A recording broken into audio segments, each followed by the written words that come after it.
Good morning students. Nirmal PG college की online classes में आप सभी का स्वागत है।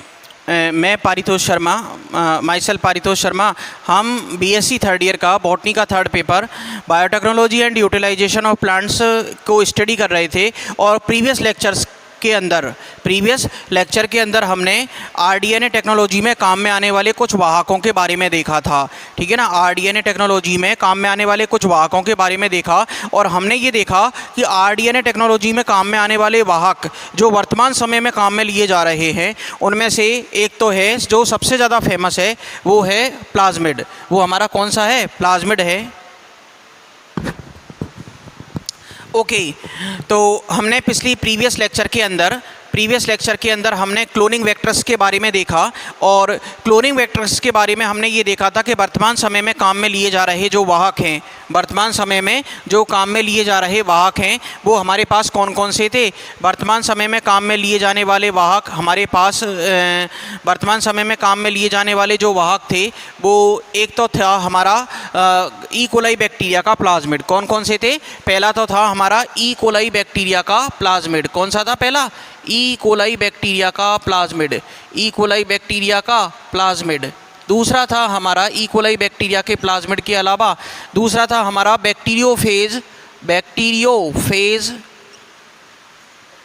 बैक्टीरियोफेज और इसको हम हिंदी में क्या कहते हैं? जीवाणुभोजी। हिंदी में इसको क्या नाम देते हैं? जीवाणुभोजी। प्लस इसके अलावा दो और थे हमारे पास में जो मैन मेड तैयार किए गए थे, यानी कि बैक्टीरियोफेज की कॉसाइट प्लस प्लाज्मिड, ये मिलकर के बना कॉस्मिड। बैक्टीरियोफेज की फेज साइट प्लस प्लाज्मिड, ये मिलकर के बना फास्मिड। यानी हमारे पास में एज ए वेक्टर काम में हम कॉस्मिड को भी लेते हैं, एज ए वेक्टर हम कॉस्मिड को भी काम में लेते हैं और फास्मिड को भी काम में लेते हैं। ओके, यहाँ तक किसी को कोई कन्फ्यूज़न नहीं होना चाहिए। ये हमने हमारे प्रीवियस लेक्चर के अंदर देखे थे, कॉस्मिड और फास्मिड। ठीक है ना। और ई कोलाई बैक्टीरिया का प्लाज्मिड और बैक्टीरियोफेज, इन सबको हम आज की डेट में वेक्टर्स के तौर पर काम में लेते हैं। लेकिन हमारा आज का जो टॉपिक है वो है टाइप्स ऑफ क्लोनिंग वेक्टर्स और टाइप्स ऑफ क्लोनिंग वेक्टर्स में पहला पढ़ेंगे हम प्लाज्मिड। पहला कौन सा पढ़ेंगे हम? प्लाज्मिड। ठीक है ना। तो पहला आता है हमारे पास में क्लोनिंग वेक्टर्स के टाइप्स में पहला टॉपिक आता है प्लाज्मिड। क्लोनिंग वेक्टर्स के टाइप में पहला टॉपिक कौन सा आता है हमारा? प्लाज्मिड, क्योंकि इसको वाहक के तौर पर सर्वाधिक काम में लिया जा रहा है। वाहक के तौर पर सर्वाधिक काम में लिया जा रहा है। लेडरबर्ग नामक एक वैज्ञानिक था जिसने सन 1952 में जीवाणु कोशिका में बैक्टीरियल सेल में मुख्य गुणसूत्र के अतिरिक्त गुणसूत्रीय संरचना जो कि वर्तुलाकार थी। कैसी थी? वर्तुलाकार। मुख्य गुणसूत्र के अतिरिक्त गुणसूत्रीय एक्स्ट्रा क्रोमोसोमल वर्तुल संरचना देखी जिसे प्लाज्मिड नाम दिया। ठीक है ना। यानी ये बैक्टीरिया के अंदर पाया जाएगा, प्रेजेंट इन बैक्टीरिया। ठीक। प्लस इसके अलावा हम क्या देखते हैं भैया? Extra chromosomal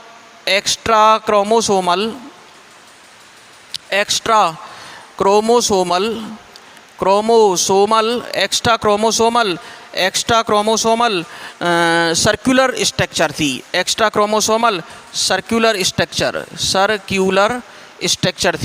chromosomal circular structure थी। ठीक है ना। बैक्टीरिया में प्रेजेंट एक एक्स्ट्रा क्रोमोसोमल सर्कुलर स्ट्रक्चर थी जिसे प्लाज्मिड नाम दिया गया और सर्वप्रथम इसको लेडरबर्ग ने 1952 में खोजा। सर्वप्रथम लेडरबर्ग ने इसको 1952 में खोजा। अब हम देखते हैं कि अगला पॉइंट, प्लाज्मिड सभी जीवाणुओं के अंदर नहीं पाए जाते हैं। पहली बात यह है कि प्लाज्मिड हर बैक्टीरिया के अंदर नहीं मिलेगा। कई जीवाणुओं में प्लाज्मिड मुख्य गुणसूत्र के साथ भी जुड़ा होता है। ठीक है ना। कई जीवाणुओं के अंदर, ठीक है ना, कई जीवाणुओं में प्लाज्मिड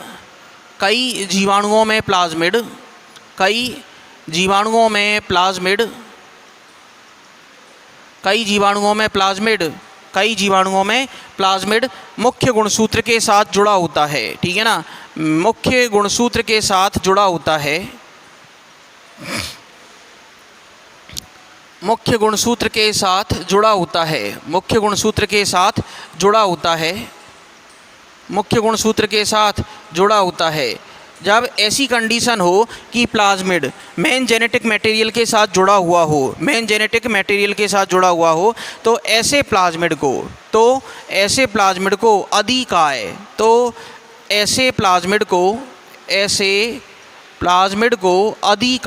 ऐसे प्लाज्मिड को अधिकाय, और इंग्लिश में क्या कहते हैं इसको, एपिसोम कहते हैं, एपिसोम कहते हैं, अधिकाय एपिसोम कहते हैं। ओके, एपिसोम कहते हैं, अधिकाय एपिसोम कहते हैं।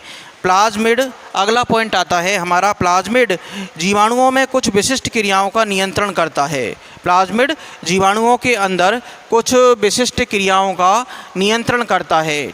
ठीक, प्लाज्मिड जीवाणुओं के अंदर कुछ विशिष्ट क्रियाओं का नियंत्रण करता है। ठीक, अब हम अगला पॉइंट देखते हैं कि जिनके द्वारा बैक्टीरिया में विशेष लक्षण प्रकट होते हैं, जिनके द्वारा बैक्टीरिया में विशेष लक्षण प्रकट होते हैं, और उन हम विशेष लक्षणों की बात करें तो वो विशेष लक्षण कौन कौन से होंगे, antibiotic and heavy metal resistance. ठीक है ना, कौन कौन से होंगे भैया, उसके एग्जाम्पल देखते हैं भैया कि प्लाज्मिड जीवाणुओं के अंदर कुछ विशिष्ट क्रियाओं का नियंत्रण करता है, जिनके द्वारा बैक्टीरियाओं में विशेष लक्षण प्रकट होते हैं। ठीक, बैक्टीरिया के अंदर कुछ विशेष लक्षण प्रकट करता है, और ऐसे विशेष लक्षण होते हैं antibiotic and heavy metal resistance. ठीक है ना, यानी एंटीबायोटिक्स के प्रति और भारी धातुओं के प्रति प्रतिरोधकता का गुण है ना। तो इसको हम इंग्लिश में लिखते हैं एंटीबायोटिक एंड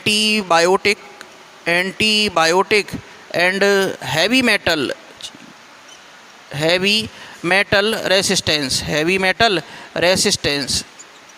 रेसिस्टेंस का गुण प्रदर्शित करता है।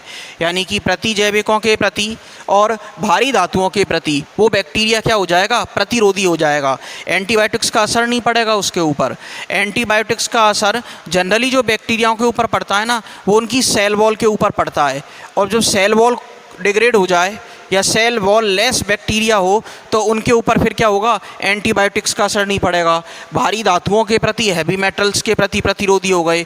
तो कुछ बैक्टीरियाओं के अंदर ये विशिष्ट क्रियाएं होती हैं, कुछ बैक्टीरियाओं के अंदर जो पाए जाने वाले प्लाज्मिड होते हैं ये विशिष्ट क्रियाओं का नियंत्रण करते हैं, और इन विशिष्ट क्रियाओं के नियंत्रण के कारण बैक्टीरिया कुछ विशिष्ट लक्षण प्रकट करने लग जाता है, जिनमें से पहला हमारे पास आता है antibiotic and heavy metal resistance. Antibiotic and heavy metal resistance, nitrogen fixation, pollutant degradation. ठीक है ना, नाइट्रोजन फिक्सेशन करने लग जाते हैं कई बार, नाइट्रोजन फिक्सेशन। और तीसरा आता है भैया पॉल्यूटेंट डिग्रेडेशन, प्रदूषक विघटन। ठीक है ना, इसको तो लिखेंगे हम नाइट्रोजन स्थिरीकरण करने लग जाए। और एक आता है भैया पॉल्यूटेंट डिग्रेडेशन, प्रदूषक विघटक। ठीक है ना, ठीक। इसके बारे में मैं आपको एक महत्वपूर्ण पॉइंट बताता हूँ कि दिल्ली यूनिवर्सिटी का एक प्रोफेसर है आनंद मोहन चक्रवर्ती, उसने बैक्टीरिया के एक नए प्रभेद सुपरबग की खोज की है। ठीक है ना, उस बैक्टीरिया का जो नया प्रभेद बनाया आनंद मोहन चक्रवर्ती ने, उसको क्या नाम दिया गया भैया, सुपरबग। ठीक है ना, क्या नाम दिया गया, सुपरबग। ये बायोटेक्नोलॉजी के द्वारा तैयार किया गया बैक्टीरिया का एक नया प्रभेद है, और इस बायोटेक्नोलॉजी के द्वारा तैयार किए गए जो ये सुपरबग नाम का एक बैक्टीरिया था, ये किससे तैयार किया गया, सूडोमोनास प्यूटिडा से। किससे तैयार किया गया भैया, सूडोमोनास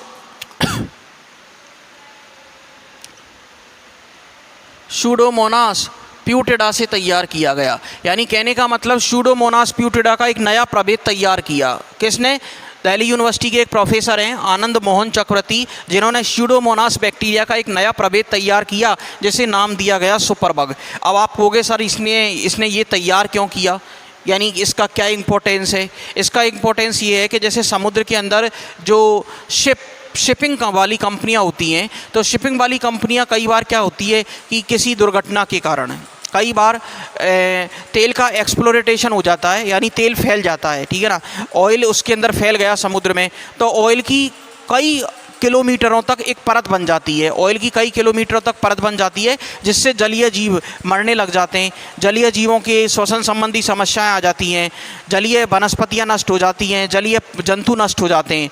तो उस ऑयल की लेयर को डिग्रेड करना बहुत ज़्यादा ज़रूरी होता है, और उस ऑयल की डिग्रेडेशन की पावर को सुपरबग बैक्टीरिया के द्वारा डिग्रेड किया गया। ऑयल को डिग्रेड कैसे किया गया भैया? सुपरबग बैक्टीरिया के द्वारा डिग्रेड किया गया। ये स्यूडोमोनास प्यूटिडा का एक नया प्रभेद है जो बायोटेक्नोलॉजी के द्वारा ऑयल डिग्रेडेशन का जीन इसके अंदर डाला गया, ऑयल डिग्रेडेशन करने की क्षमता वाला जीन इसके अंदर डाला गया, और जिसे नाम दिया गया सुपर बग। ये आनंद मोहन चक्रवर्ती के द्वारा डिस्कवर किया गया।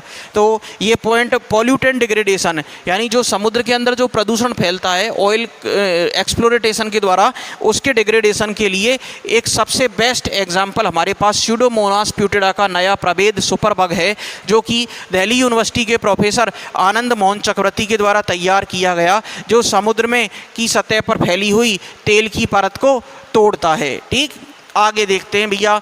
ये हमारे पास में कुछ प्रॉपर्टीज़ निकल करके आ गई। अब antibiotic and heavy metal resistance है, नाइट्रोजन स्थिरीकरण है, और नाइट्रोजन फिक्सेशन है, और पॉल्यूटेंट डिग्रेडेशन या प्रदूषक विघटक है। ठीक है ना। अब हम देखते हैं आगे आगे देखते हैं भैया कि हमने सबसे पहला पॉइंट ये देखा बैक्टीरिया प्लाज्मिड के बारे में, कि हम क्लोनिंग वेक्टर्स के बारे में पढ़ रहे थे कि क्लोनिंग के लिए काम में लिए जाने वाले वाहक एक एक करके अब हम पढ़ेंगे। तो सबसे पहला पॉइंट तो हमने ये देखा कि पहला पॉइंट था हमारा प्लाज्मिड। ठीक है ना। प्लाज्मिड सबसे ज़्यादा काम में लिए जाने वाले वाहक के तौर पर काम में लिए जाने वाले मॉलिक्यूल्स हैं। ये बैक्टीरिया के अंदर प्रेजेंट एक extra chromosomal circular DNA molecule होता है, जिसकी खोज सर्वप्रथम लेडरबर्ग के द्वारा 1952 में की गई थी। कई जीवाणुओं के अंदर ऐसा देखने को मिलता है कि उस जीवाणु कोशिका का जो मुख्य गुणसूत्र पदार्थ होता है, उसी के साथ मेन जेनेटिक मटेरियल के साथ ही जब प्लाज्मिड जुड़ जाता है तो ये संरचना बनाता है, और उस संरचना को नाम देते हैं हम अधिकाय या एपिसोम। अधिकाय या एपिसोम, यानी कहने का मतलब ये एक्स्ट्रा क्रोमोसोमल के तौर पर ना पाया जाए, एक्स्ट्रा क्रोमोसोमल के तौर पर ना पाया जाए, और यदि बैक्टीरिया के मेन जेनेटिक मटेरियल के साथ ही अटैच हो जाए तो ये संरचना क्या कहलाएगी? अधिकाय एपिसोम कहलाती है। अधिकाय या एपिसोम कहलाती है। अगला पॉइंट हमने ये देखा कि जो वेक्टर्स होते हैं, ठीक है ना, जो प्लाज्मिड होते हैं, इन प्लाज्मिड ये प्लाज्मिड जीवाणु में कुछ विशिष्ट क्रियाओं का नियंत्रण करते हैं। प्लाज्मिड जीवाणु के अंदर कुछ विशिष्ट क्रियाओं का नियंत्रण करते हैं, और जिनके द्वारा बैक्टीरिया में विशेष लक्षण प्रकट होते हैं, जिनके द्वारा बैक्टीरिया में विशेष लक्षण प्रकट होते हैं। ठीक है ना। जिनके द्वारा बैक्टीरिया में विशेष लक्षण प्रकट होते हैं, जैसे एंटीबायोटिक एंड हैवी मेटल्स के प्रति रेसिस्टेंस, यानी प्रतिजैविक और भारी धातुओं के प्रति प्रतिरोधकता का गुण, नाइट्रोजन फिक्सेशन, नाइट्रोजन स्थिरीकरण का गुण, या पॉल्यूटेंट डिग्रेडेशन का गुण। इसी के संदर्भ में मैंने आपको ये बताया कि दिल्ली यूनिवर्सिटी के एक प्रोफेसर आनंद मोहन चक्रवर्ती के द्वारा स्यूडोमोनास बैक्टीरिया का एक नया प्रभेद सुपरबग तैयार किया गया, जो समुद्र की सतह पर फैले हुए तेल का विघटन करता है, ताकि जलीय जीव और जलीय वनस्पति बची रह सके। ठीक है ना, बची रह सके। अब हम देखते हैं भैया, कुछ प्लाज्मिड में लिंग कारक जैसे विशेष गुण मिलते हैं, लिंग कारक जैसे विशेष गुण मिलते हैं।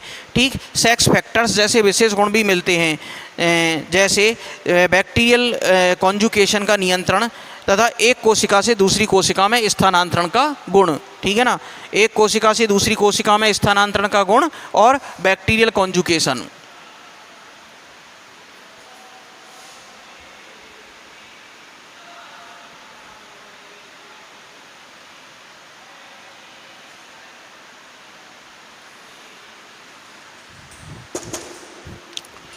अब देखते हैं भैया कि कुछ प्लाज्मिड में लिंग कारक जैसे विशेष गुण मिलते हैं, जैसे बैक्टीरियल कॉन्जुकेशन का गुण है। ठीक है ना, बैक्टीरियल कॉन्जुकेशन का नियंत्रण है, और प्लाज्मिड एक जीवाणु से अन्य कोशिका में स्थानांतरण। अब हम देखते हैं भैया प्लाज्मिड के प्रकार, टाइप्स ऑफ प्लाज्मिड। अगला पॉइंट देखते हैं हम प्लाज्मिड के प्रकार, प्लाज्मिड के प्रकार, types of plasmid, types of plasmid. ठीक, इसको हम डिटेल में पढ़ेंगे भैया, वेक्टर्स के जो टॉपिक है ना इनको हम डिटेल में पढ़ेंगे। प्लाज्मिड के प्रकार, प्लाज्मिड के प्रकारों को पहला पॉइंट आता है कि किस बेसिस पर हम प्लाज्मिड के प्रकारों को बांटे। प्लाज्मिड को किस बेसिस पर बांटा गया है भैया, तो प्लाज्मिड के प्रकारों को जो बांटने का बेसिस था हमारे पास में, ये पहला था उनका जीवाणु कोशिका की संक्रमणता के आधार पर, ठीक है ना, जीवाणु कोशिका की संक्रमणता के आधार पर, जीवाणु की संक्रमणता के आधार पर पहला आधार जो बना प्लाज्मिड के टाइप्स का वो बना जीवाणु की संक्रमणता के आधार पर, जीवाणु की संक्रमणता के आधार पर, संक्रमणता के, जीवाणु की संक्रमणता के आधार पर, जीवाणु की संक्रमणता के आधार पर, ठीक है ना, जीवाणु की संक्रमणता के आधार पर, on the basis of infectiousness of bacteria, on the basis of infectiousness of bacteria, जीवाणु की संक्रमणता के आधार पर। अब इस बेसिस पर हमने देखा कि पहला जो प्रकार आता है वो आता है हमारे पास में संक्रमणशील प्लाज्मिड, यानी इन्फेक्शियस प्लाज्मिड। पहला टाइप कौन सा आएगा, संक्रमणशील प्लाज्मिड, पहला टाइप आता है हमारे पास में संक्रमणशील प्लाज्मिड। पहला पॉइंट आता है भैया संक्रमणशील प्लाज्मिड, संक्रमणशील प्लाज्मिड, ठीक है ना, संक्रमणशील प्लाज्मिड पहला प्रकार आता है, ठीक है ना। लिंग रोम के आधार पर इन्हें पुनः दो भागों में बांटा गया है, ठीक है ना, सेक्स पिलाई के आधार पर इन्हें दो भागों में बांटा जाता है, एफ रूप और आई रूप, ठीक है ना। लिंग रोम के आधार पर संक्रमणशील प्लाज्मिड दो प्रकार के होते हैं, लिंग रोम के आधार पर, लिंग रोम के आधार पर दो प्रकार के होंगे ये। पहला तो कौन सा होगा भैया, पहला होगा हमारे पास में एफ रूप और दूसरा होगा भैया आई रूप। पहला तो कौन सा होगा भैया, एफ रूप, और दूसरा होगा हमारे पास में कौन सा, आई रूप। ओके, ठीक है ना, एफ रूप और आई रूप। अब आगे देखते हैं भैया हमारे पास में दूसरे आते हैं भैया असंक्रमणशील प्लाज्मिड, असंक्रमणशील प्लाज्मिड, ठीक है ना, नॉन इन्फेक्शियस प्लाज्मिड। दूसरे आते हैं हमारे पास में असंक्रमणशील प्लाज्मिड। असंक्रमणशील प्लाज्मिड की यदि हम बात करें तो असंक्रमणशील प्लाज्मिड कौन सा होगा भैया, ये प्लाज्मिड जीवाणु को दाता रूप प्रदान नहीं करते हैं, ये प्लाज्मिड जीवाणु को दाता रूप प्रदान नहीं करते हैं, अर्थात संक्रमणशील की भांति एक जीवाणु से दूसरे जीवाणु में स्थानांतरित नहीं हो सकते हैं, एक जीवाणु से दूसरे जीवाणु में स्थानांतरित नहीं होते हैं। ये एक बैक्टीरियल सेल से अनदर बैक्टीरियल सेल में ट्रांसफ़र नहीं होंगे, तो इनको हम वाहक के तौर पर नहीं मान सकते, इनको हम वाहक के तौर पर नहीं मान सकते। केवल वाहक के तौर पर किसको माना जाएगा, संक्रमणशील प्लाज्मिड को। ये एक जीवाणु कोशिका से दूसरी जीवाणु कोशिका में स्थानांतरित हो सकते हैं। और संक्रमणशील प्लाज्मिड भी लिंग रोम के आधार पर दो प्रकार के होते हैं, एफ रूप और आई रूप वाले। अब दूसरा आधार आता है विशिष्ट कार्य के आधार पर।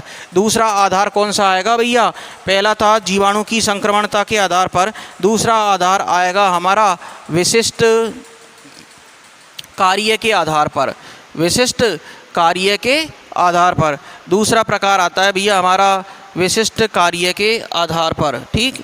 तो हेडिंग डाल लेते हैं भैया, दूसरा बेसिस कौन सा होगा, विशिष्ट कार्य के आधार पर, विशिष्ट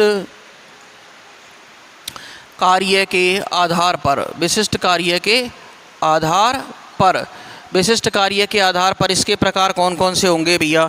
विशिष्ट कार्य के आधार पर जीवाणु कोशिका में प्लाज्मिड के द्वारा संपन्न किए जाने वाले विशिष्ट कार्यों के आधार पर इन्हें तीन भागों में बांटा गया है। जैसे जीवाणु की संक्रमणता के आधार पर हमने दो भागों में बांटा, संक्रमणशील प्लाज्मिड और असंक्रमणशील प्लाज्मिड। इसी प्रकार से विशिष्ट कार्य के आधार पर, विशिष्ट कार्य के आधार पर on the basis of specific function, on the basis of specific function, जीवाणु कोशिका में प्लाज्मिड के द्वारा संपन्न किए जाने वाले विशिष्ट कार्यों के आधार पर इन्हें तीन प्रकारों में बांटा गया है।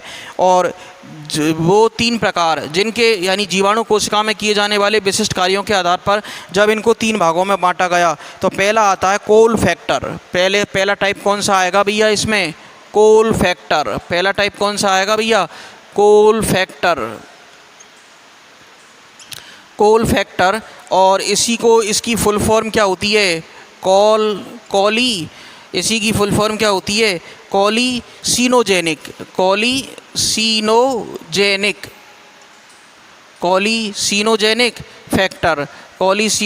फैक्टर। दूसरा टाइप आता है हमारे पास में कॉल फैक्टर के बाद प्रतिरोधी कारक रेसिस्टेंस फैक्टर। दूसरा आता है प्रतिरोधी कारक रेसिस्टेंस फैक्टर। दूसरा आता है हमारे पास में प्रतिरोधी कारक। विशिष्ट कार्यों के आधार पर पहला प्रकार कौन सा आया? कोल फैक्टर, कॉलीसिनोजेनिक फैक्टर। दूसरा आया रेसिस्टेंस फैक्टर, रेसिस्टेंस फैक्टर। इसको हम शॉर्ट में क्या लिख देते हैं भैया? Are factor. इसको शॉर्ट में क्या लिख देते हैं भैया? Are factor. इसको शॉर्ट में क्या लिख देते हैं? आर कारक, ठीक है ना। और तीसरा आता है भैया सेक्स फैक्टर। तीसरा कौन सा आता है हमारे पास में? Sex factor. और सेक्स फैक्टर को शॉर्ट में क्या लिख देते हैं भैया?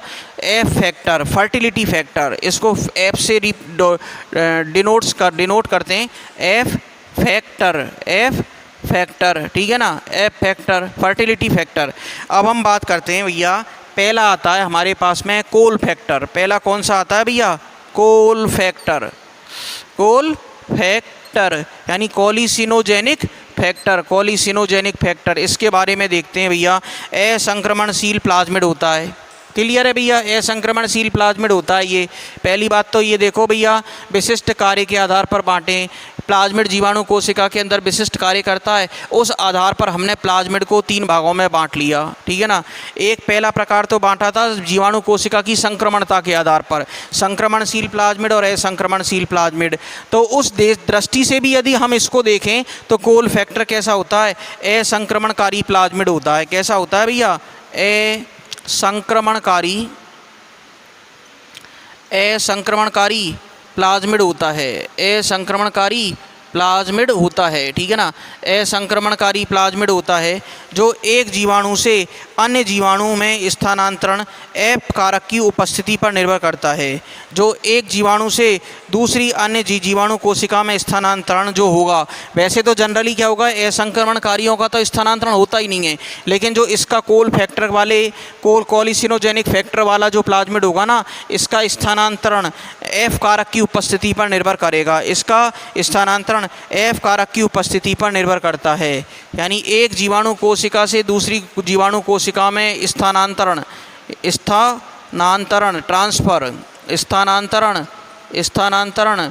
एफ कारक की उपस्थिति पर निर्भर करता है। फर्टिलिटी फैक्टर की उपस्थिति पर एफ कारक की उपस्थिति पर निर्भर करता है। एफ कारक की उपस्थिति पर निर्भर करता है। एफ कारक के अभाव में यह एक कोशिका से दूसरी कोशिका में नहीं पहुंच पाएगा। एफ कारक की अनुपस्थिति में यह एक कोशिका से दूसरी कोशिका में नहीं पहुंच पाता है, ठीक है ना। कॉलिस देखो, विशिष्ट कार्य के आधार पर हमने 3 टाइप देखे, कॉल फैक्टर, रेसिस्टेंस फैक्टर और सेक्स फैक्टर। कॉल फैक्टर जो होता है, इसको फुल फॉर्म क्या होती है? कॉलीसिनोजेनिक फैक्टर। ये असंक्रमणकारी प्लाज्मिड होते हैं। असंक्रमणकारी प्लाज्मिड हमने पहले टाइप का पहला जो टाइप पढ़ा था जीवाणु कोशिका की संक्रमणता के आधार पर, तो असंक्रमणकारी जो प्लाज्मिड होते हैं वो एक कोशिका से दूसरी कोशिका में जाते ही नहीं हैं, ठीक, जाते ही नहीं हैं। अब हम बात करते हैं भैया, जाते ही नहीं हैं तो ये तो जाएगा ही नहीं, लेकिन इसका जो स्थानांतरण होगा ना, वो एफ कारक की उपस्थिति पर निर्भर करेगा। एफ कारक यदि उपस्थित होगा तो यह एक कोशिका से दूसरी कोशिका में जा पाएगा, और यदि एफ कारक अनुपस्थित होगा, एफ कारक की उपस्थिति पर निर्भर करेगा। एफ कारक यदि प्रेजेंट है तो कोल फैक्टर जो होगा वो एक कोशिका से दूसरी कोशिका में ट्रांसफर हो जाएगा। यदि एफ कारक अनुपस्थित है तो कोल फैक्टर एक कोशिका से दूसरी कोशिका में ट्रांसफर नहीं हो पाएगा। ओके, अब हम देखते हैं भैया, कोल प्लाज्मिड कई प्रोटीन्स का संश्लेषण करता है। कोल फैक्टर कई प्रोटीन का संश्लेषण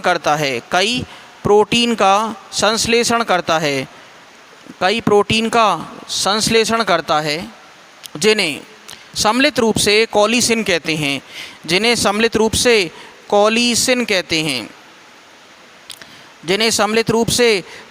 कहते हैं, ठीक है ना। कॉलीसिन कोल प्लाज्मिड रहित जीवाणुओं में कई महत्वपूर्ण जैव रासायनिक क्रियाएं कोल प्लाज्मिड रहित जीवाणुओं में कई महत्वपूर्ण रासायनिक क्रियाएं करता है, जैसे एटीपी संश्लेषण डीएनए का फॉर्मेशन पर प्रभाव डालता है, जिससे जीवाणु मर जाता है। ठीक है ना, जिससे जीवाणु मर जाते हैं। कोल प्लाज्मिड रहित जीवाणु कई महत्वपूर्ण जैव रासायनिक क्रियाएं, कोल प्लाज्मिड रहित जीवाणु कई महत्वपूर्ण रासायनिक क्रियाएं करते हैं, कई महत्वपूर्ण रासायनिक क्रियाओं के ऊपर अपना प्रभाव डालते हैं, जैसे एटीपी का सिंथेसिस और डीएनए का फॉर्मेशन, जिससे जीवाणु मर जाते हैं। ठीक है ना। अब इसके बाद दूसरा हमारे पास पॉइंट आता है आर फैक्टर या रेसिस्टेंस फैक्टर। दूसरा कौन सा आएगा हमारे पास में? कोल फैक्टर के बाद दूसरा हमारे पास दूसरा प्रकार आता है भैया कौन सा? विशिष्ट कार्य के आधार पर रेसिस्टेंस फैक्टर या आर फैक्टर। रेसिस्टेंस फैक्टर या आर फैक्टर। ठीक है ना, रेसिस्टेंस फैक्टर या आर फैक्टर। इसको देखो, इसको रेसिस्टेंस फैक्टर या आर फैक्टर, या इसको एक नाम और देते हैं ड्रग रेसिस्टेंस फैक्टर। एक नाम और देते हैं भैया इसको ड्रग, एक नाम और दिया जाता है इसको drug resistance factor. Drug resistance factor एक नाम और दिया जाता है इसको। ये कुछ यह परपोषी जीवाणु को कुछ विशिष्ट एंटीबायोटिक्स के प्रति प्रतिरोधी बना देता है। यानी जिन जीवाणुओं के अंदर आर फैक्टर उपस्थित होगा, यह उस बैक्टीरियल सेल को विशिष्ट एंटीबायोटिक्स के प्रति प्रतिरोधी बना देता है, और इसे ही हम ड्रग रेसिस्टेंसी या ड्रग्स के प्रति प्रतिरोधकता कहते हैं। ड्रग्स के प्रति प्रतिरोधकता का गुण कहते हैं। ठीक है ना, ड्रग्स के प्रति प्रतिरोधकता का गुण कहते हैं। प्रतिरोधकता का यह गुण संयुग्मन के द्वारा अन्य जीवाणुओं में स्थानांतरित हो सकता है। प्रतिरोधकता का यह गुण स्थानांतरण के द्वारा अन्य जीवाणुओं में भी स्थानांतरित हो सकता है। अब हमारा विशिष्ट कार्य के आधार पर तीसरा टाइप रह गया, वो है एफ फैक्टर, फर्टिलिटी फैक्टर या सेक्स फैक्टर, जिसको हम नेक्स्ट क्लास के अंदर डिस्कस करेंगे। आज के लिए इतना ही, धन्यवाद।